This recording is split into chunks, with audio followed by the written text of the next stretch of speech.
안녕하십니까 믿음의 형제자매 여러분. 저는 오늘 이 시간에 주의 날, 큰 날, 보름날, 희년이라고 하는 제목으로 여러분께 말씀을 드리고자 합니다. 여러분께서 아시는 대로 예수님께서 2030년 4월 18일에 재림하시게 될 텐데요. 요 내용을 요 네 가지 단어를 가지고 저희가 생각해 보도록 하겠습니다. 성경에는 주의 날이라고 하는 표현이 여러 번 나옵니다. 이 주의 날이 바로 예수님께서 재림하시는 그 날짜를 말하는 것인데, 요 내용은 데살로니가 전서 5장 2절에서 주의 날이 밤에 도적과 같이 이르는 것을 너희가 알고 있다 라고 사도 바울이 말을 하면서 4절에 갔을 때 너희들은 어두움에 있지 아니하고 빛에 있기 때문에 이 주의 날이 도적과 같이 임하지 못한다. 왜냐하면 너희들은 빛의 아들들이다 라고 말했습니다. 빛의 아들들. 자, 여기 빛이라고 하는 것은요, 예수님을 성경은 참 빛이라고 말하고 있습니다. 참 빛. 자, 예수님께서 참 빛이신데요. 이 빛은 창세기 1장에서 첫째 날에 창조하셨습니다. 첫째 날.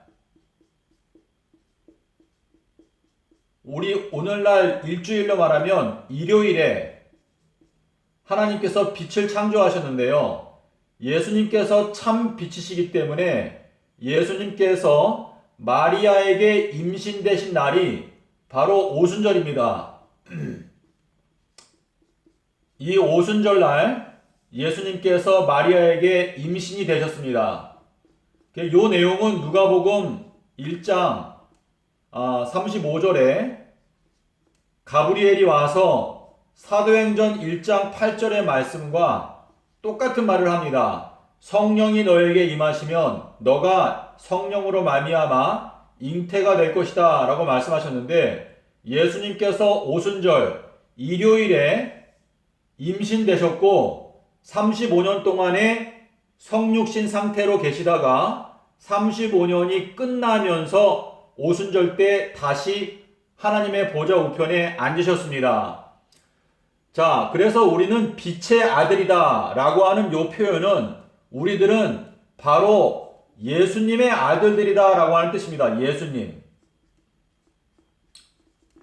자, 그래서 우리들은 빛의 아들들이기 때문에 이 주님의 날, 재림의 날짜가 우리에게 도적과 같이 갑자기 이르러 오지 않고 우리가 알 수 있다 라고 하는 것을 설명하는 것입니다. 자, 그런데 우리 데살로니가 후서 2장 2절에 보시면 주의 날이 임하였다고 심히 동요하지 말아라. 먼저 배도하는 일이 있겠고 멸망의 아들이 나타나기 전에는 이 주님의 날짜가 오지 않는다 라고 설명하고 있습니다. 자, 그리고 우리가 베드로후서 3장 10절에 보시면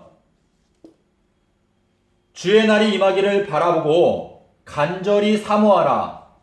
간절하게 주님의 재림하시는 그 날짜를 사모하라 라고 말했습니다. 자, 그래서 여러분께서 베드로전서 1장 12절에 보시면은요, 하늘에 있는 천사들도 예수님의 재림의 날짜를 깨닫기 위해서 성경을 연구한다, 성경을 살펴보기를 원한다 라고 기록하고 있습니다. 그래서 우리가 예수님을 사랑하기 때문에 예수님께서 재림하시는 이 날짜를 알고 싶어 하는 것은 대단히 자연스러운 것입니다. 그래서 사도행전 1장에서도 제자들이 주님의 나라에 회복하시는 것이 이때입니까? 라고 질문을 했던 것입니다. 자, 그래서 지금 우리 계시록에 가면 계시록 1장 10절에 주의 날에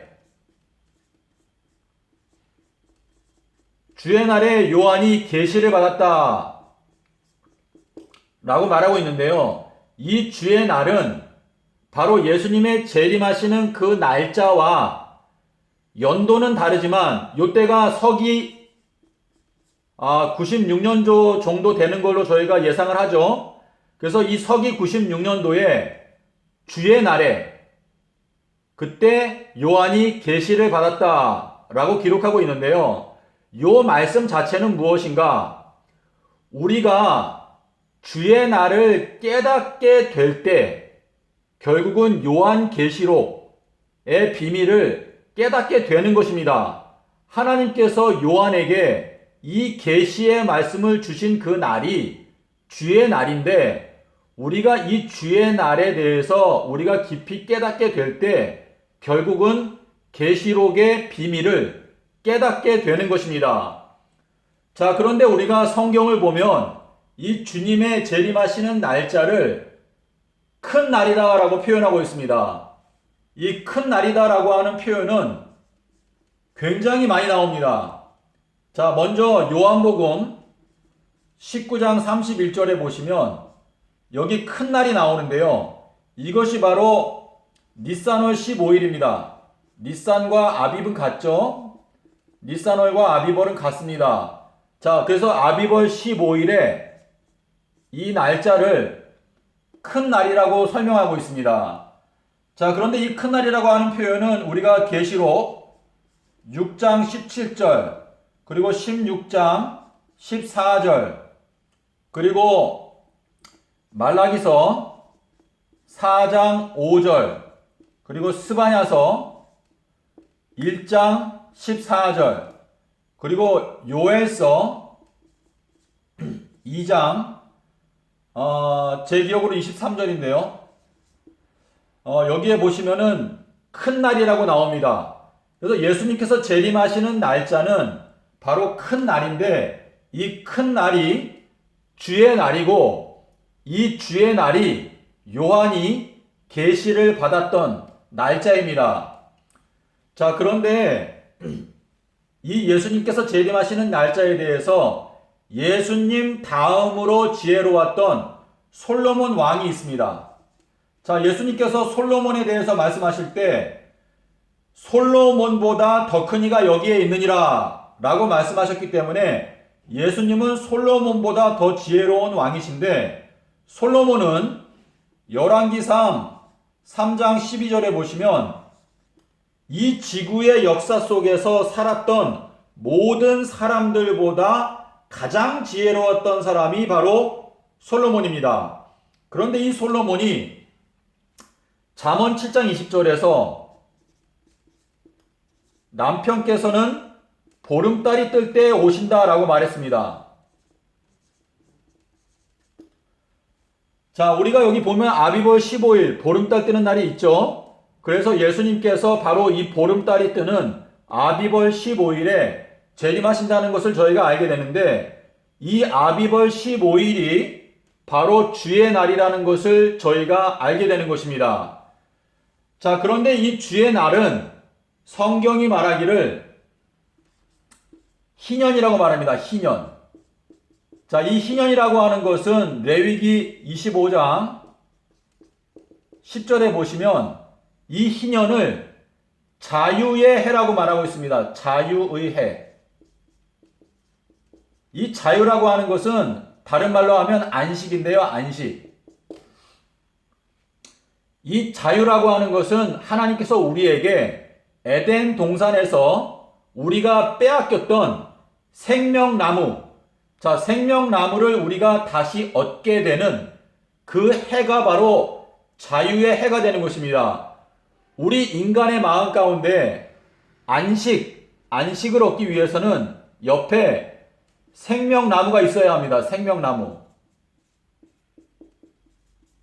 그래서 이 생명나무가 옆에 있으면 우리가 휴식을 얻을 수 있습니다. 자, 이게 쉴 휴자인데 사람 인자에다가 나무 목자입니다. 사람 옆에 생명나무가 있으면 우리가 휴식을 얻게 되는 것입니다. 휴식을.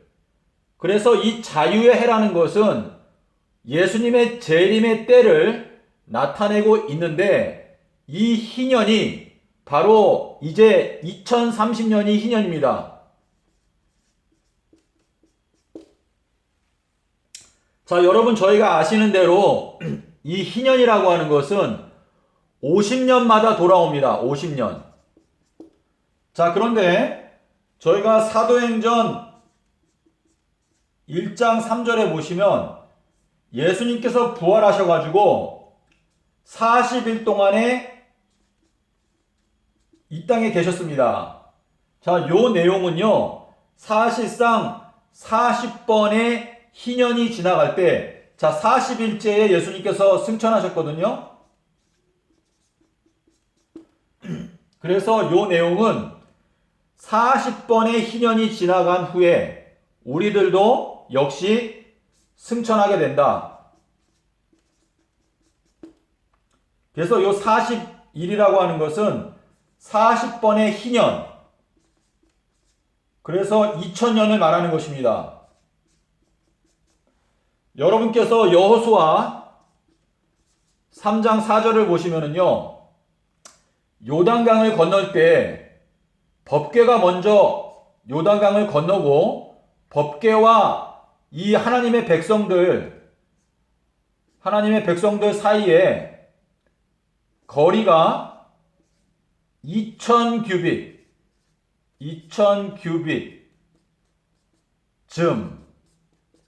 쯤이라고 했습니다. 그래서 이 2000규빗이라고 하는 것은 예수님께서 먼저 요단강을 건너가셨는데, 예수님은 언약의 왕이시죠. 먼저 건너가셨는데 그 뒤에 따라가는 백성들은 2000년이 지나간 후에 예수님을 따라서 요단강을 건너간다 라는 것을 말씀하신 것입니다. 자, 그래서 우리가 아는 대로 예수님께서는 서기 30년도에 돌아가셨습니다. 그리고 그 뒤를 따르는 백성들, 하나님의 백성들은 2030년에 이제 요단강을 건너게 될 건데요. 이 2030년이 바로 희년이고, 그리고 4월 18일이 보름달이 뜨는 큰 날입니다. 그래서 2030년 4월 18일은 주의 날이고 큰 날이고 보름달이 뜨는 날이며 희년이기 때문에 예수님께서 이때에 재림하신다는 것을 저희들이 확실하게 믿을 수 있게 되는 것입니다. 그런데 이 내용은 가장 쉽게 여러분에게 설명을 드리기 위해서 말씀을 드린 것이고, 이 날짜에 대해서 여러분께서 아주 반석과 같은 확신을 얻기 위해서는 베드로후서 1장 19절에서 말한 대로요, 예언의 말씀은 등불과 같은데 어두운 데를 비추는 등불과 같다 라고 말씀을 하셨는데, 이 말씀에 따라 우리가 다니엘서 안에 있는 다니엘서 12장 12절에 여기에 1335일의 비밀이 나옵니다. 이 1335일의 이 비밀을 깨닫는 자들은 지혜로운 자만 깨달을 수 있다라고 말했습니다. 악한 자들은 아무도 깨달을 수 없다라고 말씀하셨는데, 우리가 마태복음 25장 2절에 가면 여기에 지혜로운 처녀들이 나옵니다. 자, 우리가 모두 지혜로운 5명의 처녀와 같이 되어야 하는데, 지혜로운 5 처녀는 등불과 기름이 있었다. 자, 이 기름은 성령을 나타내죠.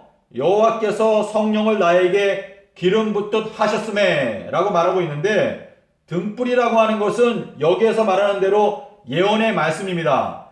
계시록과 다니엘서를 가지고 있는데 성령의 기름이 있어야 그 등불을 밝혀서 깨달을 수 있게 되는 것입니다. 그러므로 여러분께서 5 지혜로운 처녀에 들어가게 된다라고 하는 뜻은 이 1335일의 비밀을 깨닫게 된다라고 하는 뜻입니다. 그러므로 여러분께서 이 1435일을 깨닫게 되므로 여러분을 지혜로운 5 처녀로 인정해 주시는 그 예수님의 인정을 받기 위해서 저희들이 노력을 해야 합니다.